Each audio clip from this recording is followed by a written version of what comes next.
All right, well, welcome everybody to the SDEC Financial Aid Workshop. My name is Griffin Johnston. I'm one of the one-stop student financial counselors at Point Loma Nazarene University. And today we will be going over what SDEC is, the FAFSA application, frequently asked questions, federal and state grants, as well as Teach Grant and the Golden State Teacher Grant. We'll go over verification and dependency status, federal direct loans, financial aid packaging, plus loans, private loans, and additional payment options. Then we'll go over the SDEC scholarship opportunity, as well as a question and answer session at the end if there's any questions. So feel free to save those for the end and then we can go over them.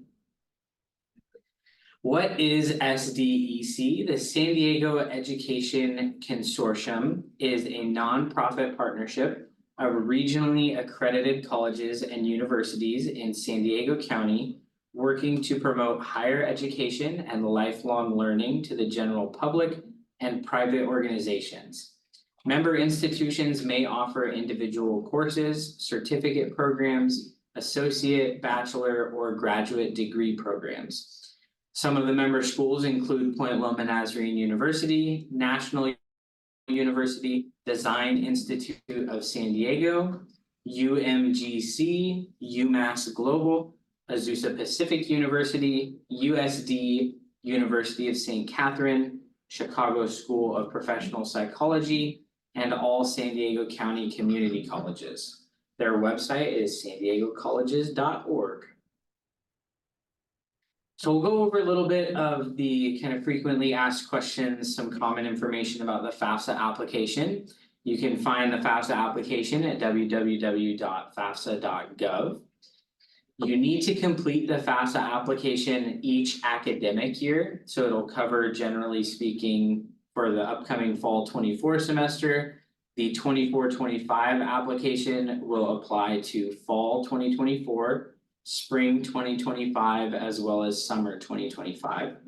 What does the FAFSA application do? It assesses a student and or their family's financial need to determine their aid eligibility.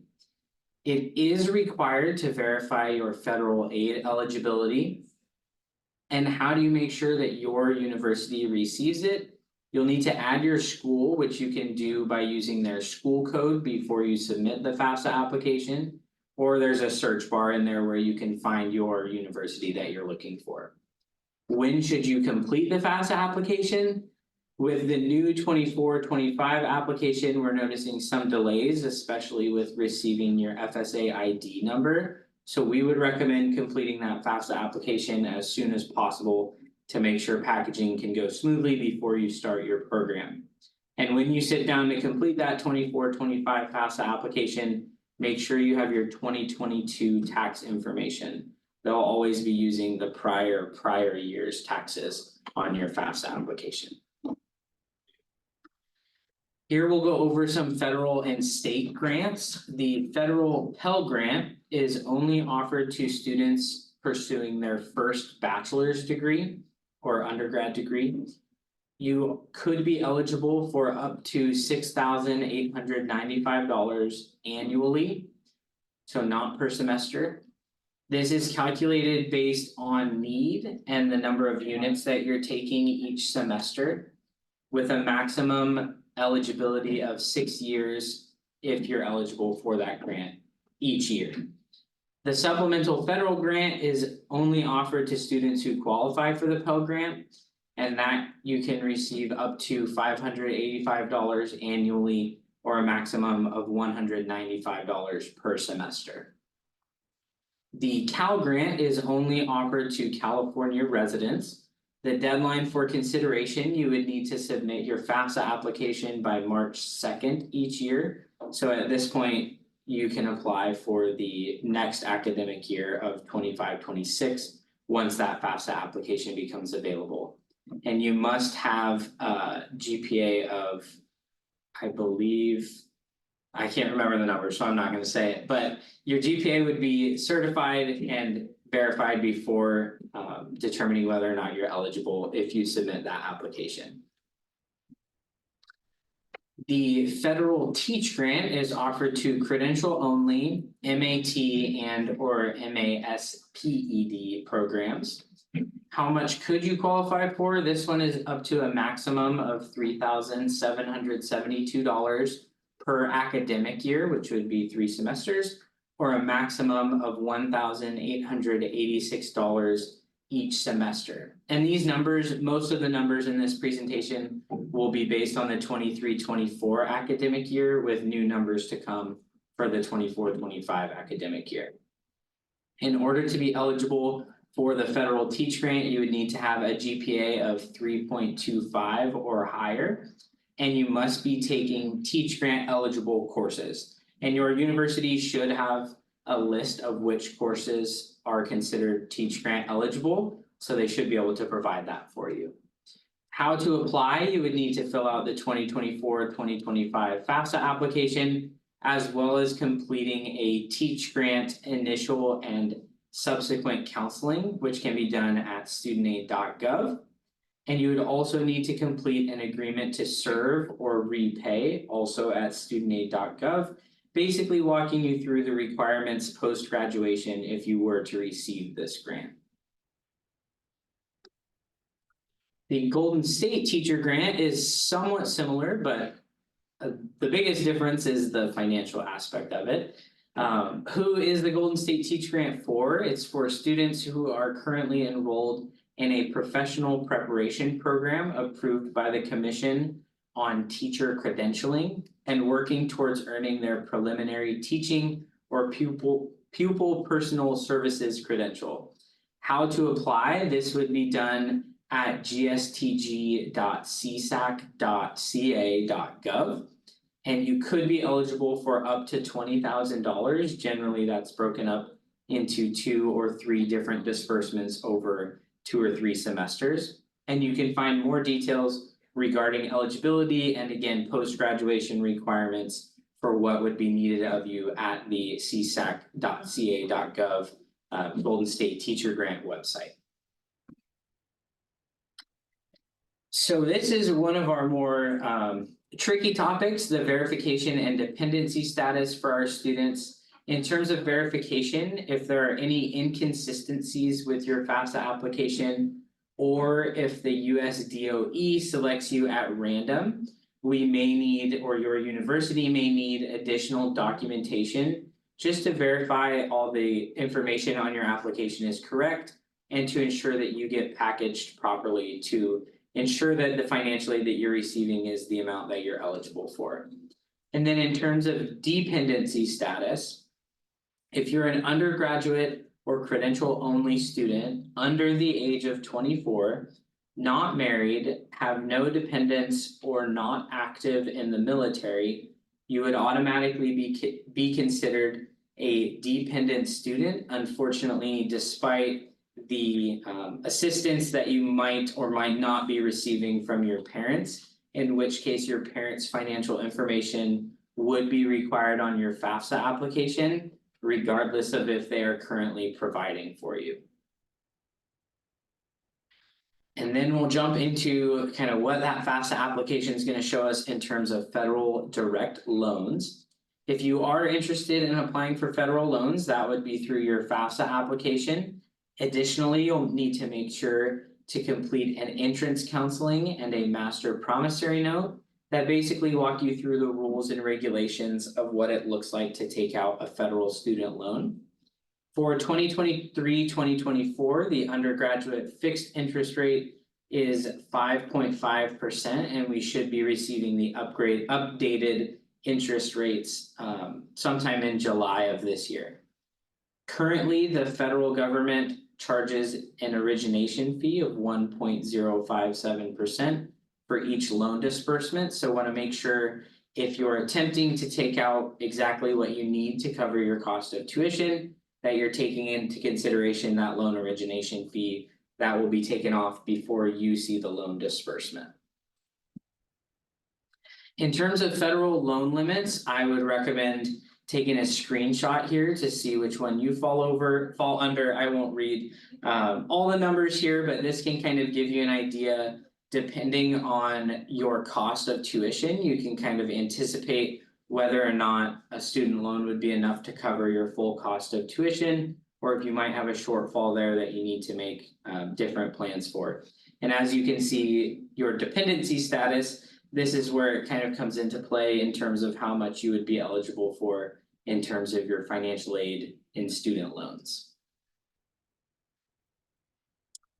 And here's a look at the financial aid packaging process. This is what it looks like at Point Loma, and I assume it's fairly similar at most other universities. After you complete your FAFSA application, if verification is required or we request any additional verification documents, you'll receive an email from a third-party verification company that would let you know what needs to be done, how to sign in, and where to complete your documents. If after that point additional forms are needed, your university should be reaching out to let you know what documents are needed and how to complete those. And then once all your documents have been submitted and reviewed, you'll receive or you'll be packaged by the financial aid office of your university, who will then notify you that your financial aid offer has been put together. And at that point, you can accept or decline that pending financial aid. And that's where I would recommend contacting your financial services department at your university to go over that financial aid offer. That way you know exactly what those numbers mean before accepting any financial aid, so you know whether or not it's loans or grants and what all those details will really look like for you. If the federal direct loans are not enough to cover your full cost of tuition, the second best option for a student would be a Parent Plus loan. This is only offered to dependent undergraduate students. Unfortunately, for our independent undergraduate students, your next best option would be a private loan. But for the Parent Plus loan, the current interest rate is at 8.04%. And the loan origination fee on that is 4.228%. So as you can see, it's higher than the federal direct loans, but from our experience, it's still a little bit more beneficial to the student than a private loan would be. And these plus loans are available after you've reached your aggregate limits, meaning if you've reached the maximum that a student can receive from your federal direct loans, there's still some room where you can receive federal student loans instead of going the private route. And then in terms of private loans, if the federal direct loans and the plus loan don't work out, we would then recommend looking into private loan options. This is the website we generally refer to students to at Point Loma, the fastchoice.org. They can kind of give you some more insight on what private loans would look like and what the best lender would be for you. If a lender does approve you for an alternate loan, they'll notify your university, who can then package you and award you up to your cost of attendance at that university. Generally, Sallie Mae, Cognition Financial, and College Avenue and Earnest are the primary lenders who would approve students who are enrolled less than half time. And at this time, I want to emphasize that in order to be eligible for financial aid or federal financial aid, you would need to be enrolled at least half time at your university, which for undergrad students at Point Loma, that would be a minimum of 6 units each semester. And for more information on private loan options for international students who would not be eligible for federal loans either, we would recommend doing some research on nerdwallet.com. They should have some good options for our international students. And then this will kind of depend on how your university works, but for the most part, your additional payment options would be paying out of pocket, where there may be tuition installment plans that you can sign up for that break those payments up throughout your semester, or they can at least just walk you through how to make a payment on your account depending on your university.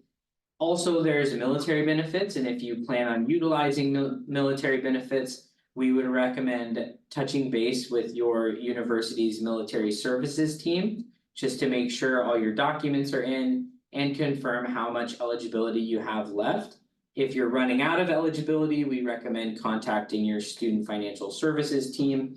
Just to see what your other options might be once you've exhausted those military benefits.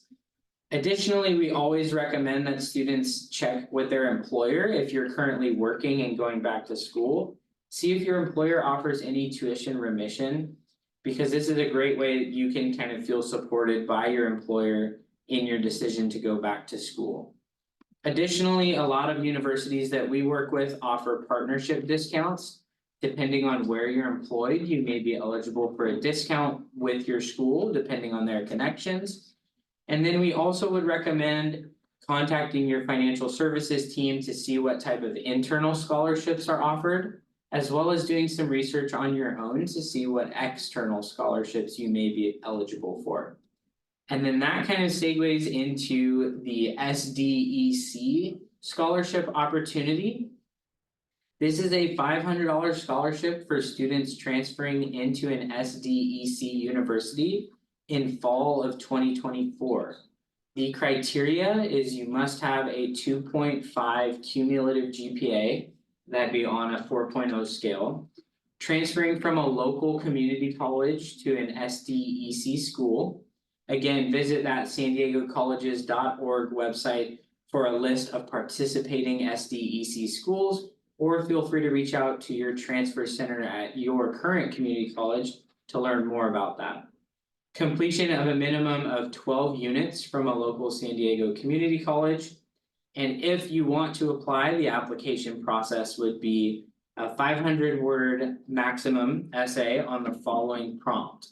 Please describe how you have prepared for your intended major, including your readiness to succeed in upper division courses once you start your program. Please also be sure to note your financial needs and personal accomplishments. Please send the essay and unofficial transcript to sdeducationc@gmail.com, and the application for that is July 15th of 2024. Just want to make sure you guys capitalize on that opportunity, as it's an automatic partnership basically, where you don't even need to check in with your see what's available for you. This one is automatically offered to you if you're eligible. And then we obviously recommend contacting the financial services office at whichever school you plan on transferring to, as well as making sure you're in communication with the financial services team at the community college that you're currently at. And then we highly recommend take advantage of the SDEC contact that you're being given. Reach out to them and see what type of benefits are being offered to you through this connection that we now have between community colleges and universities, not just local universities, but universities from across the country that have offices here in San Diego as well. And that concludes my presentation. Appreciate everybody's attentiveness. We can take some time to go over any questions, otherwise we can end the recording here.